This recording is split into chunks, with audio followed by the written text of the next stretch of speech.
Hello and welcome to a teaching on practices and disciplines.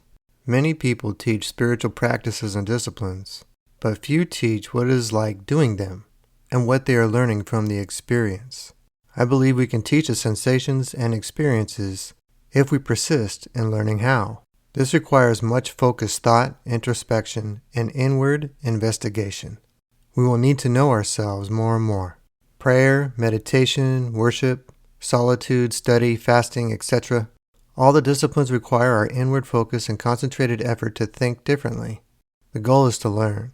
Without a learning mindset, we likely will not learn. Watch the episode Learning Parable at inwardauthority.com. Here is another parable called Practices and Disciplines. There were 3 students who wanted to know God. The students found a book describing actions to take for improving their spiritual condition. The first student read the book, but did not put into practice what the book said to do. The student fully devoted himself to reading. He read the book so much he could quote it. He led others in a book study and even wrote a book about the book. He understood the words in it as good as anyone, yet he never emotionally and spiritually learned the meta message within it.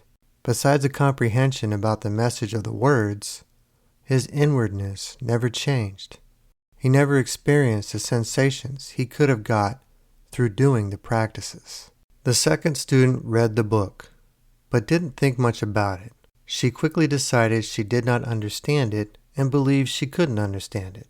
She read the book enough to learn the actions described in it. She put into practice new actions, but did not ponder her inward experiences. Instead, as she went about the actions, her mind focused upon how it was a waste of time and how she wasn't getting anything out of it. She failed to learn her inward hurt and distracting thoughts. Because of her avoidant mindset, she did not learn anything, except that the practices did not work. Her practices fell short in attitude, effort, willingness, and humility. However, she justified herself as successful because she read the book and did what it said to do. The third student read the book and learned about the practices. This student was confused about the information, but continued to thoughtfully seek understanding. The student began the practices and applied much thought toward the inward struggles while doing them.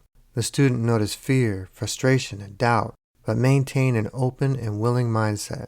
This student learned much through continued persistent efforts with the practices while returning to the book to ensure they were done correctly. This student's life changed both inwardly and outwardly.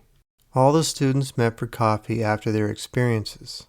Although they all read the same book, they found they had different results from how they responded. The students each continued their way of responding while believing their way was correct.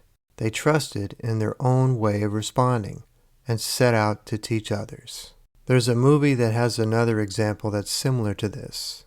Ever see the movie Karate Kid? I'm referring to the original. The kid is instructed to wax a car and paint a fence.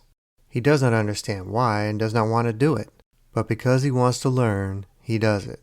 At first he does it incorrectly and is corrected by his instructor. He then practices his physical movements to paint the fence and wax the car. After he is done, he is angry toward his instructor because he believes all he did was paint a fence and wax a car. He believes he wasted his time. The instructor had to show him what he learned because he could not see it. The student learned new practices and could perform them well, but still had to be shown. In today's world, we have teachers who know the words and practice as well, but do not understand them.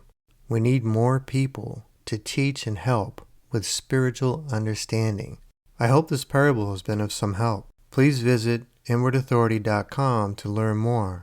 There's a lot that we can learn through good spiritual practices and introspection and continued listening and searching and seeking inward understanding. We each have a spirit within us that's available to teach us if we're open to it. Thank you and God bless.